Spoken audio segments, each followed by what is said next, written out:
dulu. Kalau kalian sudah selesai penjelasan tanggung jawab, kalian tahu kor Yerusalem. Semua tahu kor itu atau tidak? Nah, Krisya dapat kor tentang surga atau tidak?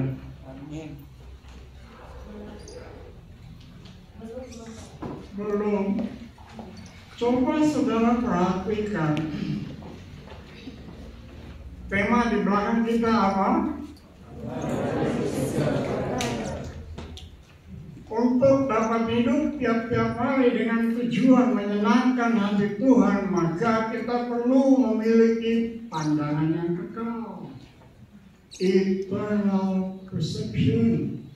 Meskipun masih hidup dalam daging ini, tapi kalau kita memiliki pandangan yang kekal tertuju ke surga, dampaknya luar biasa. Nah, lihat, gereja sekarang ini tidak sedang berpikir tentang surga. Buktinya apa? Banyak penyanyi-penyanyi tenang di Indonesia, penyanyi-penyanyi Kristen, tapi tidak ada lagu-lagu mengenai surga. Semakin dekatnya kita ke surga, semakin jauhnya umat percaya dari surga. Saya tidak mau menghakimi, tapi kelihatannya hati umat percaya semakin dekat dengan dunia. Hari ini saya akan lanjut dulu dengan persepsi yang pertama. Karena minggu kemarin saya berkata, waktu saya duduk di sana, di belakang sana, mendengar Mas Ari berkhotbah, saya buka, saya pencetkan, saya punya telepon saya on, karena di dalamnya ada Alkitab bahasa Inggris. Saya lihat, oh konteksnya ini. Ada dua hal yang harus kita miliki. Pandangan yang tertuju kepada masa kekekalan dan pengaruhnya hebat dalam kehidupan kita. Ini 4 hal yang saya tunjukkan minggu kemarin, saya angkat lagi karena saya perhatikan. Nanti kalau sudah khotbah hari Minggu, hari Rebo ada persekutuan bersama kelompok, minta dibahas, nggak ingat sama sekali. Nah itu bahaya itu. Firman itu dengar dengan telinga kanan, keluar dari telinga kiri. Yang seharusnya kita dengar firman Allah penuh dengan konsentrasi dan firman itu masuk ke dalam. Baru hal itu akan mempengaruhi kita selama kita di dunia ini, karena pandangan kita meskipun masih berjalan di dunia, tapi fokus kita ke surga. Maka dampak yang nyata dalam perjalanan hidup tiap hari diperhadapkan dengan tantangan-tantangan besar, tidak gelap, tidak lalu merengek-rengek, tidak lalu berkata, aduh pencobaan yang saya hadapi terlalu luar biasa. Maka saya dapat berkata begini, omong kosong itu. Karena Roh Kudus sudah diberikan kepada kita untuk menghadapi semuanya. Dan karena Roh Kudus sudah diberikan kepada kita menghadapi semuanya, lalu kita memiliki pandangan menuju kepada kekekalan, maka kita tahu bahwa di balik penderitaan ini tersedia kemuliaan kekal yang begitu luar biasa, yang tidak bisa dibandingkan dengan tantangan yang kita hadapi di dunia. Kita akan hidup berapa lama dengan Tuhan di surga? Selama-lamanya. Selama kita di dunia, kita akan diperhadapkan dengan tantangan hanya dalam waktu yang sangat singkat, tapi di balik itu ada kemuliaan yang begitu luar biasa tersedia. Dengan memfokuskan perhatian kita ke surga, maka kita akan sadar bahwa kesempatan yang Allah bukakan bagi kita untuk dapat melayani pekerjaan Tuhan dengan potensi yang ada, yaitu untuk menjadikan segala bangsa menjadi murid Tuhan, akan menyebabkan kita menjadi sukses. Sukses bukan sekedar karena pandai mengajar. Sukses bukan karena pandai berkhotbah, sudah belajar ilmu berkhotbah. Tapi sukses karena kita dapat tampil untuk memberikan contoh dan teladan bagi semua yang ada di bawah kepemimpinan kita. Dengan fokus ke surga, maka kita tidak akan mengasihi dunia. Sebab semua yang di dunia tidak bisa dibandingkan dengan yang di surga. Sebab di surga jalannya sendiri dari emas. Iya apa tidak? Ya. Halo? Ya. Saya kebetulan karena ulang tahun pernikahan yang ke-50, Pak Kalis itu lalu melihat rupanya kami tidak pakai cincin. Beliau berusaha untuk membeli, lalu beri kepada saya dan istri. Saya diingatkan mengenai cincin kawin saya. Lalu waktu dipakai, pas karena sudah kurus. Dulu sudah tidak dipakai karena gemuk. Jadi sekarang sudah bisa dipakai lagi. Tapi kami jarang sekali itu menggunakan yang begini-begini. Tidak salah menggunakan emas, ya kan? Tidak salah simpan emas, iya apa tidak? Ya. Tapi emas yang Anda punya di dunia ini berguna di surga apa tidak? Ya. Jalannya sendiri dari emas kok. Mau bawa emas dari dunia ini ke sana buat apa? Nanti waktu mau masuk pintu surga, kalau ketemu dengan Petrus akan berkata begini, Daniel, itu emas yang Anda bawa di sini berapa karatnya? Emas itu tidak berguna di sini. Nah, lihat tanahnya, lihat jalannya saja dari emas. Bebas dari mengasihi dunia, sehingga kita belajar untuk mengumpulkan harta kekayaan di surga. Kalau waktu kita masuk surga, aku punya mahligai di surga. Sekalipun di dunia aku hanya punya gubuk saja, tapi di surga aku punya mahligai. Fokus ke surga, akhirnya perjalanan hidup kita tampil sebagai champion, sebagai pemenang-pemenang. 4 hal ini menyukakan hati Tuhan. Sekarang saya lanjut dengan session yang kedua, masih fokusnya adalah surga. Kapan kita berakhir dari tubuh ini? Minggu kemarin dengan cara meninggal dunia, tapi nggak usah khawatir, tidak ada seorang dari antara kalian yang akan mati kalau tugas belum selesai. Katakan amin. Amin. Saya pikir saya mau mati pada waktu saya terkena stroke, dan ada orang yang pikir waktu lihat hasil pemeriksaan saya dari dokter, pasien makan pulang, masih ada di sini kok karena tugasnya belum selesai. Sekarang kita akan langsung dengan melihat ini. Saya akan mengulang pelajaran tentang kedatangan Yesus kali yang kedua. Dan berita tentang kedatangan Yesus kali yang kedua, coba perhatikan.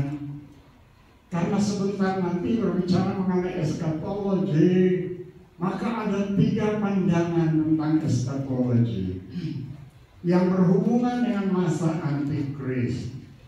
Ada kelompok orang Kristen yang percaya gereja akan masuk masa antikris sampai dengan 3,5 tahun permulaan. Yesus datang mengangkat gereja. Sedangkan ada kelompok yang lain punya keyakinan gereja akan masuk seluruhnya sampai di akhir masa antikristus. Saya sangat tidak setuju dengan pandangan seperti yang ketiga itu. Pandangan yang saya akan sampaikan ini pandangan yang menurut saya ini yang benar sekali, karena saya belajar dari banyak sekali orang. Sejak saya di sekolah teologi saya belajar seperti ini, tapi sekarang lebih jelas lagi untuk saya. Ingat Kedatangan Yesus pada waktu kita beritakan, maka kedatangan Yesus itu merupakan berita apa? Kita sedang hidup di tengah-tengah situasi dunia yang seperti ini. Yang kita butuh itu apa? Berita-berita hiburan untuk menghiburkan kita yang bersumber dari firman Allah. Rasul Paulus mengajarkan kepada jemaat di Tesalonika mengenai kedatangan Yesus pada kali yang kedua, yang akan saya jelaskan istilahnya itu sebentar lagi. Dan memang orang-orang Tesalonika juga sedang hidup dalam duka cita karena saudara-saudaranya meninggal dunia. Dan Rasul Paulus menerima pewahyuan untuk menyampaikan kepada mereka bahwa waktu Yesus datang, mereka yang sudah meninggal akan dibangkitkan. Jadi kalian tidak perlu berduka cita sebagai orang yang tidak punya pengharapan. Ya, kalau keluarga meninggal kita berduka cita karena berpisah, namun tidak lama akan berkumpul lagi. Coba kalian perhatikan bahwa pelajaran yang diajarkan dalam Alkitab mengenai kedatangan Yesus kedua yang nanti dikenal dengan istilah rapture, itu diajarkan bukan hanya oleh Rasul Paulus, tapi itu juga diajarkan oleh Yesus. Yesus yang pertama mengajarkan mengenai kedatangannya kali yang kedua, dan pengajaran mengenai kedatangan kali yang kedua juga sudah dinubuatkan di dalam kitab para nabi-nabi zaman wasiat yang lama.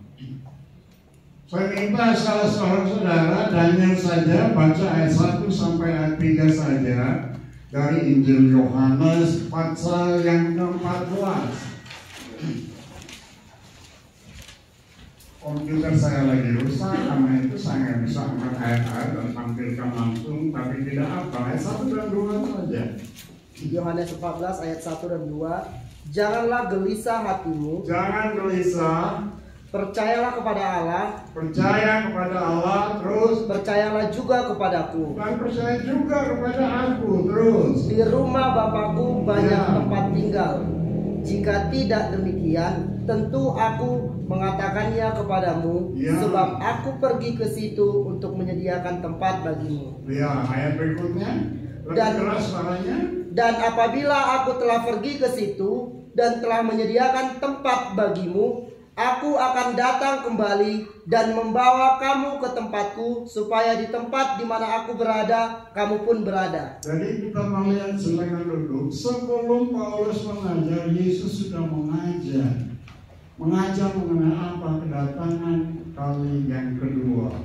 Beliau akan meninggalkan murid-muridnya, dan murid-murid merasa aduh sedih, merasa berduka cita.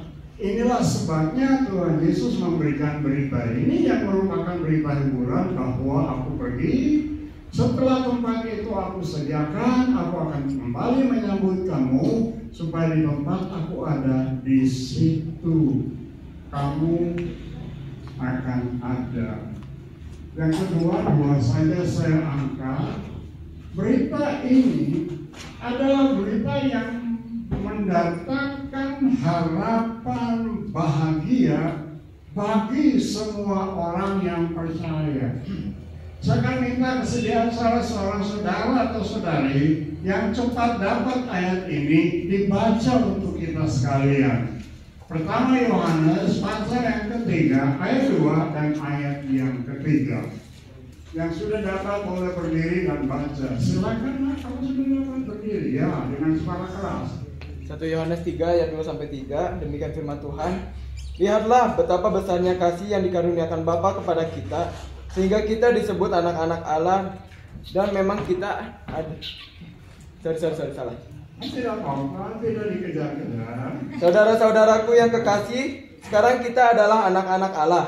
Tetapi belum nyata apa yang keadaan kita kekal. Akan tetapi kita tahu bahwa apabila Kristus menyatakan dirinya, sebentar, keadaan kita kekal salah itu. Kita kelak. Ya, ulangi sekali lagi. Saudara-saudaraku yang kekasih, Sekarang kita adalah anak-anak Allah, Ya. tetapi belum nyata apa keadaan kita kelak. Akan tetapi kita tahu bahwa apabila Kristus menyatakan dirinya, kita akan menjadi sama seperti Dia, Ya, sebab terus. kita akan melihat Dia dalam keadaannya yang sebenarnya. Setiap orang yang menaruh pengharapan itu kepadanya menyucikan diri sama seperti Dia yang adalah suci. Oke, silakan duduk. Siapa dari antara kalian yang punya harapan untuk bertemu dengan Yesus? Bolehkah saya lihat tangannya? Terima kasih. Anda punya tanggung jawab atau tidak? Ya. Tanggung jawab Anda apa? Memberitakan kabar keselamatan. Tanggung jawab Anda apa sesuai dengan ayat-ayat itu? Menjadi sama seperti Dia. Siapa yang punya pengharapan ini lalu baginya ia menyucikan dirinya, tidak pernah diajar oleh orang lain. Jadi kalau memang kita punya fokus kepada Dia yang akan datang, ada harapan yang begitu luar biasa di dalam kita seperti Rasul Paulus, sehingga kerinduan hatinya begitu menggebu-gebu untuk tinggal bersama dengan Tuhannya. Kalau dia meninggal atau waktu Yesus datang, maka di sini kita melihat adik daripada Yesus mengajar kita. Ya, siapa yang punya harapan ini kepada Dia, Dia itu menyucikan dirinya sendiri. Itu tanggung jawab dari tiap orang. Kalau nggak punya harapan, hidup sembrono. Tapi kalau punya harapan, akan berusaha menyucikan diri dengan tujuan menyenangkan hati Tuhan. Iya apa tidak? Yes. Oke, sekarang kita lanjut.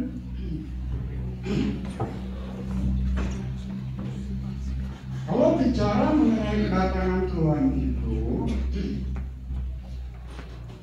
maka ini yang disebut kedatangan Yesus kali yang kedua dengan istilah rapture. Dan istilah rapture ini tidak ada di dalam Alkitab kecuali orang-orang yang kuasai bahasa Latin. Saya ulangi, kecuali orang-orang yang kuasai bahasa Latin, maka Alkitab dalam bahasa Latin tertulis mengenai rapture, raptura dalam bahasa Latin. Oke? Nah, ini yang disebut kedatangan Tuhan pada kali yang kedua. Ini rapture, dan ini kedatangan Yesus pada kali yang kedua. Coba perhatikan, sebab pagi ini saya mengajar, saya tidak sekedar berkhotbah. Ayat ini bilang ini, sama sekali tidak. Dan saya berharap saja kalian yang memang punya kesukaan untuk belajar pasti mau catat, atau nanti selesai ini ambil saja materinya yang memang sudah ada di komputer di belakang sana itu. Mari kita lihat perbedaan antara the rapture itu dan kedatangan Yesus kali yang kedua. Ini tidak sama. Orang yang percaya bahwa gereja masuk masa antikris sampai di akhirnya adalah orang-orang yang tidak percaya ini. Mereka percaya bahwa kedatangan Yesus itu satu saja.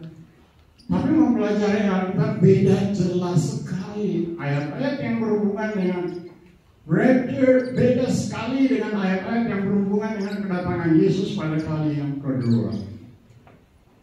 Saya tunjukkan beberapa perbedaannya. Maka kalau kita berbicara mengenai kedatangan Yesus yang pertama kali yang disebut rapture, ia datang di udara, sehingga akan terjadi pertemuan di udara. Kalau kita bicara mengenai kedatangannya kali yang kedua, dia datang kakinya berpijak di Bukit Zaitun. Kembali ke sini, rapture, tidak ada tanda-tanda sama sekali mengenai ia segera akan datang di awan-awan. Tidak ada tanda-tanda sama sekali. Akan terjadi dalam sekejap mata. Itu sebabnya siapa yang punya harapan ini kepada dia menguruskan dirinya, sehingga setiap saat Yesus datang, we are ready. Haleluya. Amin. Karena kalau tidak, ya akan ada banyak orang Kristen tertinggal di dunia ini. Dan memang banyak akan tertinggal di dunia ini, kekasih Tuhan. Kalau mengenai kedatangannya kali yang kedua, kakinya berpijak di Bukit Zaitun, ada tanda-tanda yang jelas. Nubuatan-nubuatan yang sudah dinubuatkan mengenai kedatangan yang kedua kali, kakinya berpijak di Bukit Zaitun, semuanya harus tergenapi dulu, baru dia datang. Pada kali yang kedua, kakinya berpijak di Bukit Zaitun. Saya ulangi sedikit karena saya pernah berkhotbah dari Matius 24 ini. Ayat yang ketiga, murid-murid yang loyal bertanya kepada Yesus, beritahukan kepada kami tanda kedatanganmu dan tanda kesudahan dunia ini. Kemudian Yesus memberikan jawaban yang panjang lebar, termasuk akan datang virus apa yang sedang terjadi? Corona. Akan terjadi itu sebagai penggenapan. Lalu ambil pelajaran dari Israel sebagai satu bangsa. Kalau sudah diterima kembali sebagai satu bangsa, tandanya sudah diambang pintu kedatangan Yesus itu. Lalu peristiwa the rapture terjadi sebelum baca semua. Jadi sebelum masa. Terjadi sebelum masa antikris. Ingat, berita mengenai kedatangan Yesus adalah berita hiburan. Semua ulangi, berita hiburan. Berita hiburan. Berita yang mendatangkan harapan bahagia. Silakan. Berita yang mendatangkan harapan bahagia. Bukan berita yang menakutkan, sama sekali bukan. Oke? Lalu kedatangan Yesus kali yang kedua terjadi di akhir masa antikristus. Sekarang saya tunjukkan kepada kalian mengapa saya dan begitu banyak sarjana-sarjana teolog percaya bahwa rapture, kedatangan Yesus secara tiba-tiba, akan terjadi sebelum masa antikris merajalela di bumi ini. Di satu petasan yang cukup bagus, rapture-nya ada di sini, pengangkatan gereja itu ada di sini. Sesudah gereja diangkat, baru berlangsung masa pemerintahan antikris selama 7 tahun. Jadi coba perhatikan baik-baik. Saat ini sudah terlalu amat dekat, yaitu keangkatan gereja.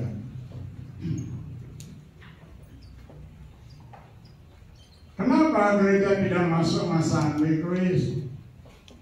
Karena masa antikris dikenal dengan masa penderitaan Yakub. Saya minta salah seorang mahasiswi baca Yeremia pasal 30 dan ayat yang ke-7.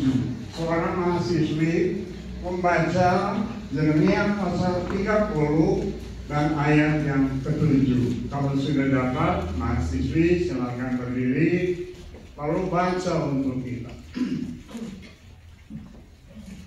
Yeremia itu perjanjian baru, bukan? Oh, perjanjian lama. Berdirilah, oh ya, sudah. Jadi keras sedikit. Yeremia 30 ayat 7, berdirilah firman Tuhan, hai anak kaitannya itu, tidak ada kalanya, itulah waktu kesusahan bagi Yakub, tetapi ia akan diselamatkan dari marganya. Tetapi ia akan diselamatkan. Saya tidak punya waktu untuk menjelaskan panjang lebar. saudara, Allah telah membuat ikatan perjanjian dengan Israel dan Tuhan Allah menentukan perlawatan dengan Israel itu selama 70 masa. 69 masa sudah selesai, masih tinggal satu masa yaitu 7 tahun yang tertulis di dalam Daniel pasal 9 ayat 27. Jadi masa antikris sebenarnya khususnya ditujukan kepada Israel karena Israel menyangkal Tuhannya, dan waktu itu mereka akan diselamatkan setelah mereka masuk dalam penderitaan. Yang akan diselamatkan itu 1/3, 2/3 akan mati dalam masa ini, yaitu masa antikristus. Kita maju lebih jauh. Coba perhatikan, masa antikris adalah masa pencurahan murka angkara Allah ke dunia, bukan ke gereja. Ke dunia yang tidak bertobat. Coba saudara-saudara perhatikan bahwa pelajaran mengenai rapture diajarkan oleh Rasul Paulus kepada jemaat yang masih belum lama ikut Tuhan. Jadi doktrin ini satu doktrin yang penting. Diajarkan bukan untuk orang-orang yang sudah puluhan tahun ikut Tuhan, tapi juga diajarkan kepada orang-orang yang baru saja ikut Tuhan, yaitu jemaat di Tesalonika. Sekali lagi saya minta Daniel baca pertama Tesalonika pasal 1 ayat yang ke-10.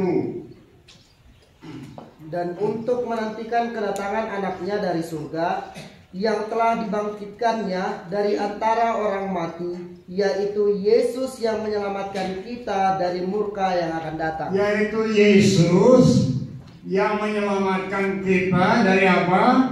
Murka yang akan datang. Murka yang dimaksud ini adalah zaman antikristus. Nanti dibaca di asrama, tidak perlu di rumah sebab nanti susah kalau di rumah. Nanti baca pasal 5 ayat 3 dan kemudian ayat yang ke-9. Gereja tidak masuk masa antikristus karena masa antikristus dikenal dengan masa penderitaan siapa? Penderitaan siapa?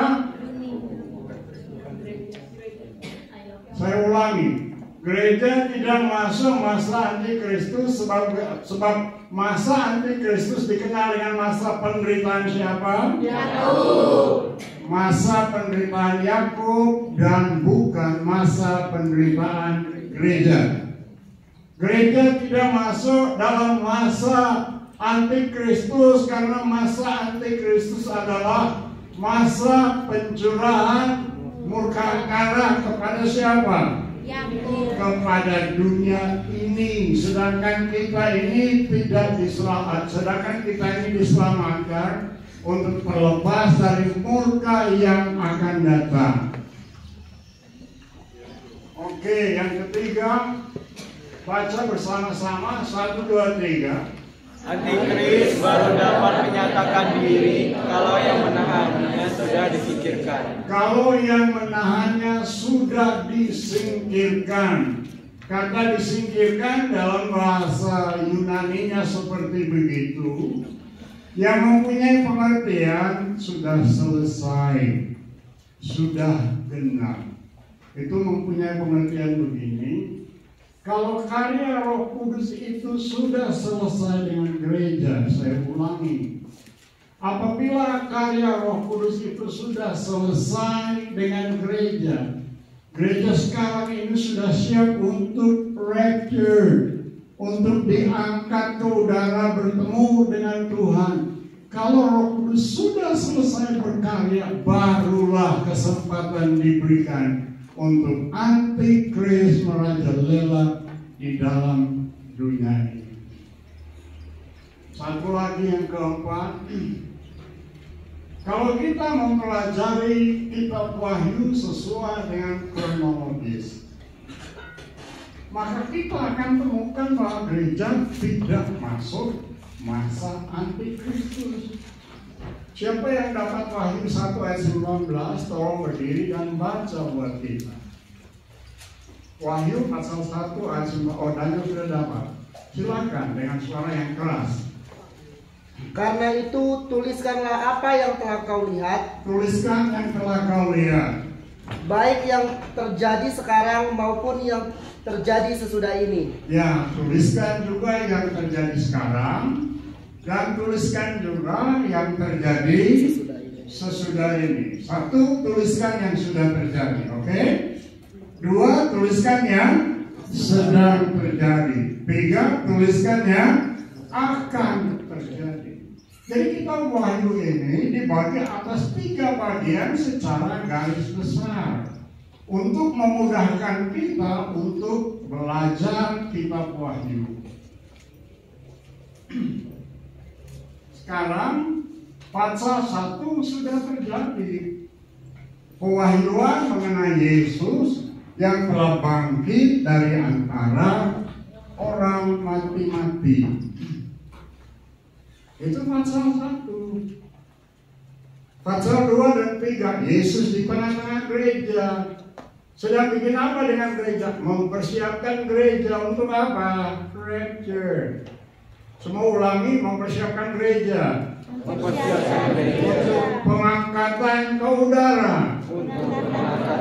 Itu pasal yang kedua sampai dengan pasal yang ketiga. Pasal 4 sampai dengan pasal yang kelima itu sudah tidak kelihatan lagi gereja di dunia ini. Sudah tidak kelihatan. Artinya gereja sudah di mana? Di sana. Gereja sudah berada di surga.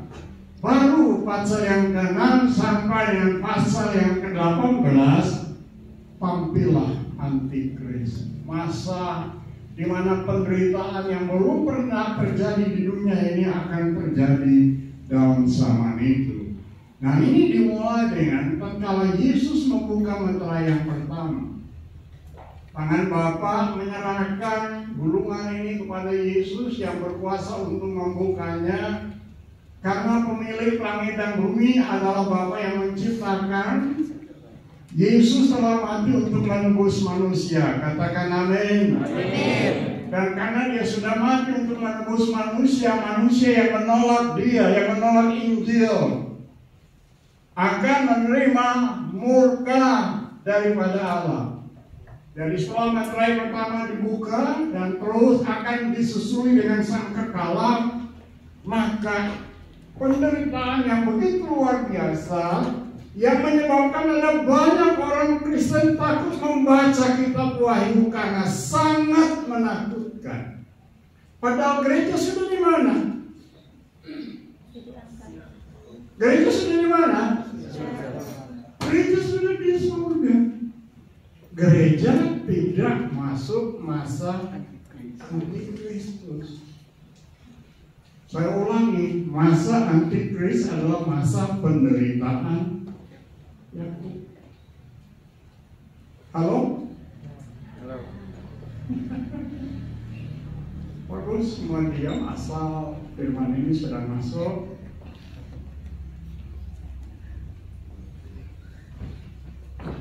Kok aneh sekali ya? Aneh itu apa?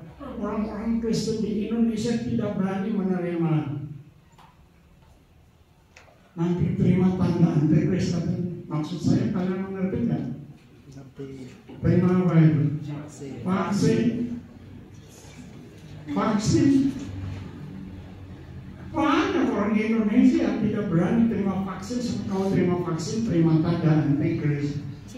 Antikris belum nyata. Kalau dia sudah ada di dalam dunia ini, baru dia akan tuntut semua orang untuk terima tandanya. Tapi sebelum dia ada di dunia ini, dia nggak bisa. Roh-roh antikris sudah ada, tapi pribadi antikris itu belum ada. Mungkin dia sudah ada, tapi belum bisa menyatakan diri karena yang menahan masih ada. Yang menahan itu adalah Roh Kudus. Karena pekerjaan Roh Kudus belum rampung dengan siapa? Gereja. Halo, masih mau dengar lagi? Masih. Atau sudah bosan? So, kalau memang menjelaskan begini, saya lihat ada orang-orang tertentu, kalau saya sebut namanya dia malu nanti. Ada dalam kebaktian, tapi pikirannya itu tidak ada di sini. Kita terus. Nah, inilah rapture, Yesus datang di udara. Rapture itu, kalau baca dalam bahasa Latin, Alkitab bahasa Latin katanya itu rapturo. Lalu dalam bahasa Inggris kota, bahasa Yunaninya harpazo, yang mempunyai pengertian dicabut keluar dengan kekuatan yang luar biasa. Kita terus. Peristiwa-peristiwa yang akan terjadi. Satu, Tuhan sendiri akan turun dari surga. Tuhan siapa? Tuhan Yesus. Tuhan Yesus sendiri akan turun dari surga untuk menyambut siapa? Orang percaya. Katakan saya. Untuk menyambut siapa? Saya. Tapi keras sedikit. Saya. Anda itu penting bagi Yesus atau tidak? Penting. Beliau sudah menderita sengsara di kayu salib, meneteskan darahnya untuk menebus yang percaya. Lalu beliau berkata, aku pergi menyediakan tempat bagimu, iya kan? Setelah beliau pergi, lalu beliau akan apa? Turun dari mana? Turun dari surga. Untuk menyambut siapa? Saya. Lebih keras. Saya. Untuk menyambut saya. Raja di atas segala raja. Wahyu pasal 1 pewahyuan mengenai Yesus. Jadi kalau mempelajari kitab Wahyu, betul akan ada antikris, tapi yang kendalikan antikris adalah Yesus kita. Amin. Amin. Dia raja di atas segala raja dan Tuhan di atas kalian yang dipertua. Dia akan turun dengan shout. Ini terjemahan dalam bahasa Inggris itu teratur jauh lebih bagus. Dengan suatu seruan atau perintah. Tidak disebut siapa yang memerintah, pasti yang memerintah itu Yesus itu sendiri. Shout. Tidak disebut shout di sini ini Tuhan Yesus berkata apa? Tapi mungkin saja seperti Wahyu pasal 4 ayat 1. Come up here. Naik ke sini. Itu perintah Yesus kepada Yohanes di Pulau Patmos. Tapi rupa-rupanya perintah Yesus ini adalah perintah yang seperti terjadi dalam ayat-ayat ini yang sudah tertulis dalam ayat-ayat ini. Daniel karena itu cepat dapat, silakan baca Yohanes 5 ayat 28 sampai dengan ayat yang ke-29. Paulus sudah mati. Sekarang dia sedang menunggu hari ini. Baca bersama, baca silakan dengan suara keras. Janganlah kamu heran akan hal itu, sebab saatnya akan tiba bahwa semua orang yang di dalam kuburan akan mendengar suaranya. Akan apa? Mendengar suara. Mendengar suara siapa? Suara Tuhan. Suara Yesus. Terus. Dan mereka yang telah berbuat baik akan keluar dan bangkit untuk hidup yang kekal, tetapi mereka yang telah berbuat jahat akan bangkit untuk dihukum. Ya, lihat, dia akan menyampaikan suatu perintah. Dan dengarlah kekasih Tuhan, semua saudara-saudara kita yang sudah meninggal dunia, yang sekarang ini kuburan mereka ada di dunia, jiwa mereka ada di sana, mereka semua akan dengar shout ini. Shout untuk membangunkan semua dari dalam kuburan. Dan shout ini adalah shout dari Yesus sendiri. Kemudian ada seruan malaikat, gak perlu dijelaskan. Dan yang terakhir adalah bunyi trompet. Bunyi trompet akan didengar oleh mereka yang ada di kuburan sana. Sekarang bunyi trompet dan bunyi shout ini juga akan didengar oleh semua kita yang sedang hidup. Amin. Kalau saja Yesus datang 10 menit sesudah ini, kekasih Tuhan, kita semua akan dengar itu shout, come up here. Dunia bukan lagi tempat kediamanmu, sudah waktunya. aku menciptakan kamu, aku menebus kamu tidak dengan tujuan kamu akan hidup selamanya di dunia. Tapi kamu akan hidup bersama dengan aku untuk berapa lama? Selama-lamanya. Untuk selama-lamanya. Yang sudah meninggal langsung bangkit dari mati.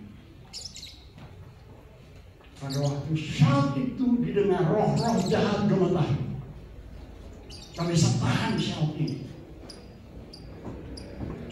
Kemudian kita yang sedang hidup diubahkan, lalu diangkat, itu yang tadi disebut harpazo itu, diangkat itu, ditarik dengan kekuatan yang sangat luar biasa.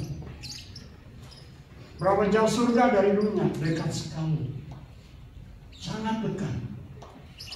Dan hal ini akan terjadi dalam sekejap mata. Orang yang punya harapan ini kepada Dia menguduskan dirinya, sehingga tidak akan hidup dalam ketakutan. Kapanpun Yesus datang, tengah malam, pagi-pagi lagi gelap, pasti akan terangkat bersama untuk masuk surga. Lalu terjadilah reuni besar-besaran di udara sebelum kita langsung ke surga.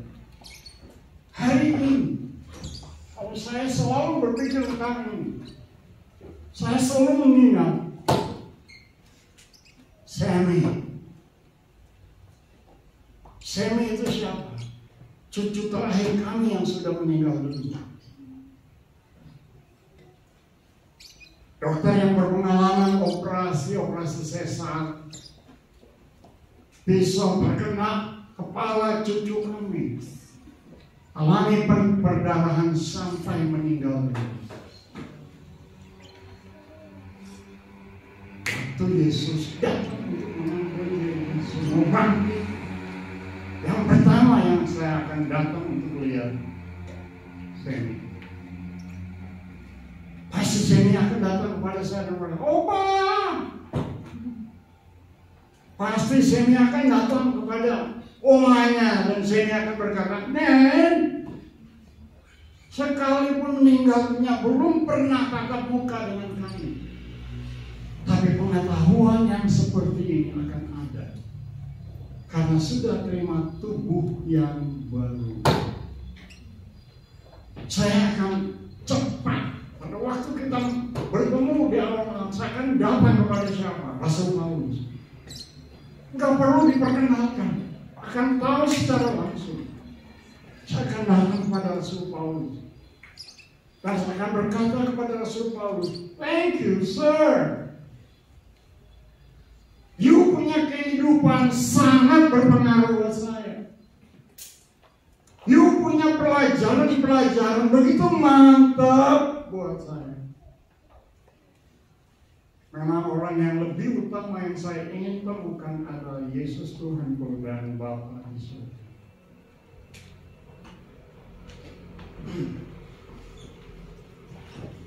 Bertemu di udara, langsung Dia akan bawa kita ke surga.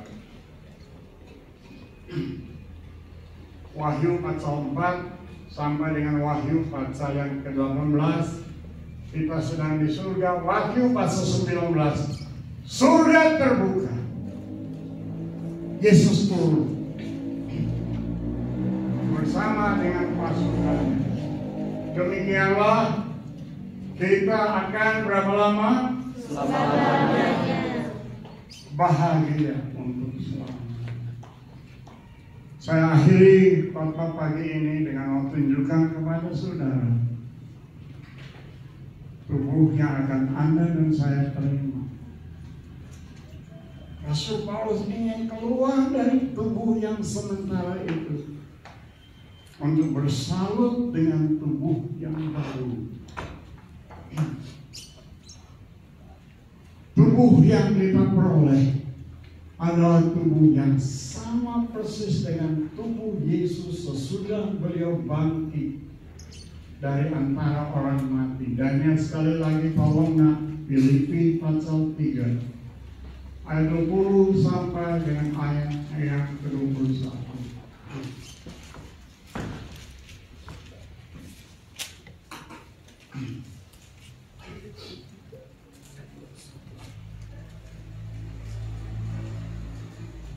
Filipi 3 ayat 20 sampai 21. Karena keluargaan kita adalah di dalam sorga, dan dari situ juga kita menantikan Tuhan Yesus Kristus sebagai juru selamat yang akan mengubah tubuh kita yang hina ini sehingga serupa dengan tubuh yang mulia menurut kuasanya yang dapat menaklukkan segala sesuatu kepada dirinya. Terima kasih banyak. Hei, dalam sewaktu Yesus datang menjemput gereja. Kalau terjadi 10 menit sesudah ini,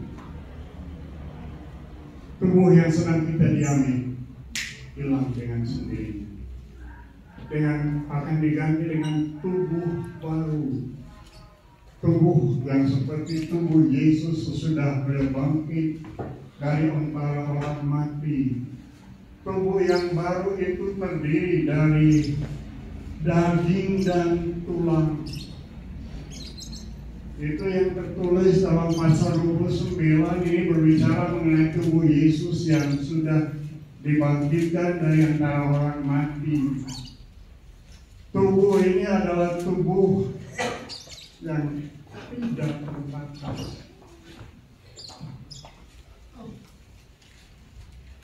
Saat Yesus datang, kalau kita ada di sini langsung shoot, tidak ada bocor di sana. Tubuh yang baru yang tidak terbatas sama sekali. Nanti waktu kita masuk surga, Tuhan ciptakan langit dan bumi baru, akan ada planet-planet yang baru. Kapan saja Anda ingin mengunjungi salah satu planet, sudah tidak perlu berlama-lama lagi. Lalu tubuh itu adalah tubuh yang apa? Tubuh yang mulia. Aduh, nona-nona sudah nggak butuh apa tuh ya? Sudah tidak dibutuhkan lagi. Dulu saya sering membayangkan hari itu. Keriput-keriput ini menghilang dengan sendirinya. Waduh, Anda itu akan hidup dengan tubuh ini karena tubuh ini adalah tubuh yang kekal, tubuh mulia, tubuh yang tidak terbatas. Tubuh ini yang menyebabkan Musa meminta kepada Tuhan, Tuhan tunjukkan kepadaku kemuliaan-Mu. Tuhan Allah berkata, tidak ada satu orang yang melihat aku dan tinggal hidup. Mengapa? Waktu itu Musa masih dalam tubuh seperti ini. Tapi tatkala kita semua telah menerima tubuh mulia, kita akan melihat dia sebagaimana dia ada. Tepuk tangan bagi kita. Kita akan hidup selama-lamanya dengan dia, dengan tubuh yang sudah tidak terbatas sama sekali. Tubuh mulia ini masih bisa makan atau tidak? Saya tidak tahu, kalian cari sendiri setelah kalian masih belajar. Cuma saya tahu untuk membuktikan bahwa tubuh ini masih bisa makan. Murid-murid agak ragu, kasihkan saya ikan. Kasih makan. Jamah saya, karena saya bukan hantu. Tapi saya adalah Tuhan. Jalan bersama dengan 2 orang kayak Maus. Makan bersama dengan mereka. Tiba-tiba menghilang. Tubuh yang seperti ini yang akan kita pilih. Sudah tidak sakit lagi, haleluya. Amin. Sudah tidak ada penderitaan lagi, amin. Amin. Kita sekarang sudah bertemu dengan dia di udara dan langsung dibawa ke surga.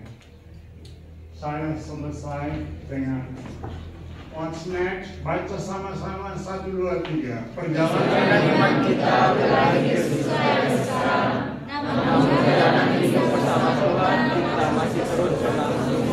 Diakhiri dengan kehidupan. Jadi kalau memang khotbah seri masih panjang, kita bertemu dengan Tuhan di udara langsung masuk ke surga. Surga yang mana? Surga yang sekarang. Dan surga yang sekarang bukan tempat kediaman yang kekal. Surga yang sekarang adalah surga di mana Lucifer berdosa di sana. Tapi surga yang akan datang, Lucifer sudah ada di lautan api. Surga yang akan datang luar biasa. Saya akan nanti membuat perbandingan antara surga yang baru itu dengan Taman Eden. From Eden to eternity. Dari Eden ke masa kekekalan. Kalau tidak ada kor yang bisa kita nyanyikan, karena betapa sulitnya menemukan kor-kor yang berhubungan dengan surga. Mari kita semua berdiri dan mari kita nyanyi. Oh Yerusalem, kota mulia. Mari pemain musik tampil. Hatiku rindu kesana. Kamu sebentar. Haleluya.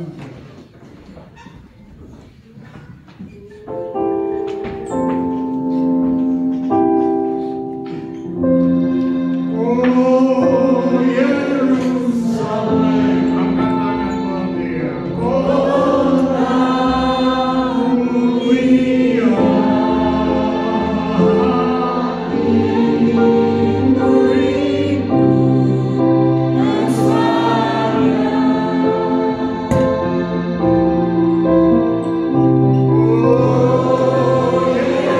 Yerusalem, kota mulia, hatiku rindu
Coba renungkan sejenak kebenaran yang baru saya sampaikan.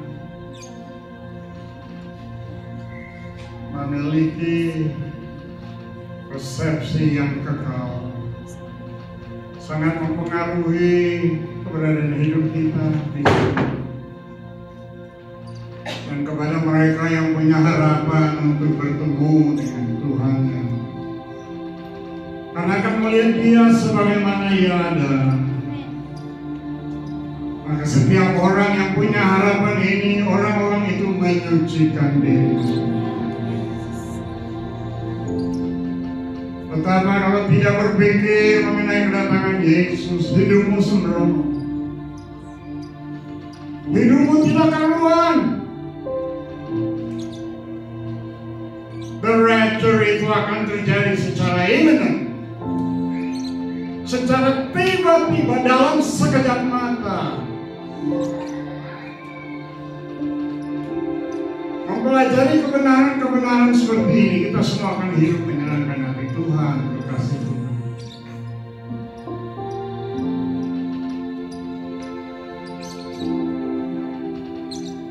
Betapa luar biasa rencana Allah dengan kehidupan kita. Kita sudah diselamatkan dan akan terhindar dari murka yang akan datang. Wahyu 6 sampai 18 hal yang sangat-sangat menakutkan dunia.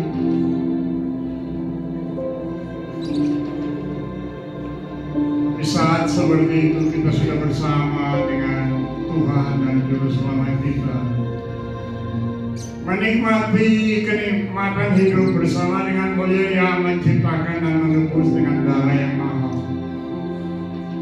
Yesus sendiri sudah rindu sekali untuk kembali. Karena dalam doanya, Injil Yohanes 17, dia berkata, Bapa, aku rindu kalau orang-orang itu ada bersama dengan aku sekarang ini untuk melihat kemuliaan yang Kau karuniakan kepada. Kiranya generasi kalian, mahasiswa-mahasiswi S3, mahasiswa-mahasiswi IKBP akan tampil beda dari generasi-generasi yang sudah. Ditentukan oleh Anda mengambil banyak waktu berpikir mengenai tempat kediaman yang kekal, yaitu surga yang Tuhan sudah sediakan. Oh Yerusalem, kota mulia, hatiku rindu ke sana. Oh Yerusalem,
Yesus datang kali yang kedua, kakinya berpijak di atas bukit Zaitun, itu sudah sangat dekat.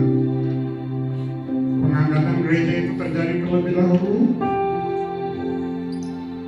Sesudah itu Antikristus merajalela dunia selama 7 tahun. Pikir mengenai kebenaran firman, agar rasa takut akan Allah yang sehat menguasai keberadaan hidup kita selalu. Angkatlah tanganmu ke atas kepada Dia. Dan izinkan saya berdoa untuk kalian semua.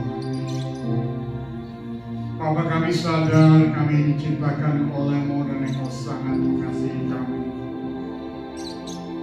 Bapa, kami sadar kasih-Mu begitu luar biasa besar bagi kami.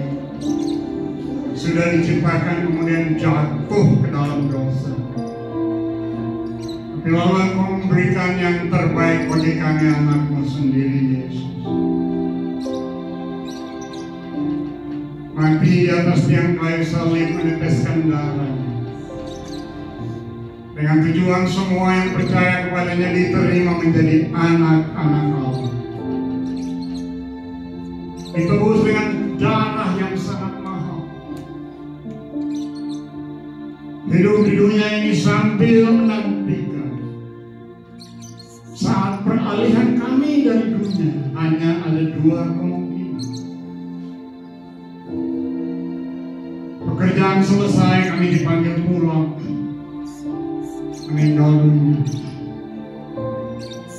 Cara yang lain, saat dimana anak-Mu Yesus yang duduk di sebelah kanan tahta-Mu, kedudukan tertinggi yang tidak mungkin dapat diduduki oleh siapapun, akan datang kembali untuk menjemput semua yang sudah ditebus dengan darah yang mahal.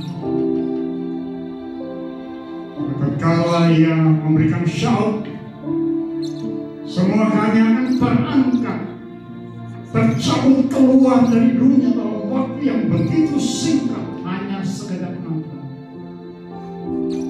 Bertemu dengan Engkau di udara, lalu dibawa pulang ke surga, hidup selamanya dengan tubuh mulia, tubuh baru, yang menyebabkan kami dapat memandang wajah-Mu yang tidak boleh dipandang oleh Musa selama dia masih di dunia, karena dia masih belum menerima tubuh mulia, tubuh yang baru. Betapa luar biasa rencana-Mu bagi kehidupan kami. Bapa, tolong kami semua untuk selalu berpikir mengenai hal ini. Karena dengan demikian fakta membuktikan tampil orang-orang yang tidak menyerahkan tantangan kami. Tampil orang-orang yang betul-betul sukses dalam pekerjaan yang mereka kerjakan, karena sebentar nanti akan ada pengadilan. Itulah sebabnya selama kami di sini, kami akan hidup berkenan kepada-Mu, ya Tuhan. Tampil orang-orang yang mengumpulkan harta kekayaan di surga, sebab di mana ada harta-Mu, di situ ada hati. Dan tampil orang-orang Kristen yang disebut the champion, sang juara sampai di akhir hidup. Bertemu dengan Engkau dan tinggal dengan Engkau selama-lamanya. Kami memberkati semua staf, kami memberkati semua dosen-dosen yang mengajar di sekolah ini. Kami memberkati semua mahasiswa dan semua yang terlibat di sekolah ini. Kami memberkati semua. Dan kami berdoa supaya semua kami benar-benar telah dilahirkan baru dan memiliki harapan yang sama. Harapan bahagia untuk bertemu dengan Yesus sesaat saat Dia kembali.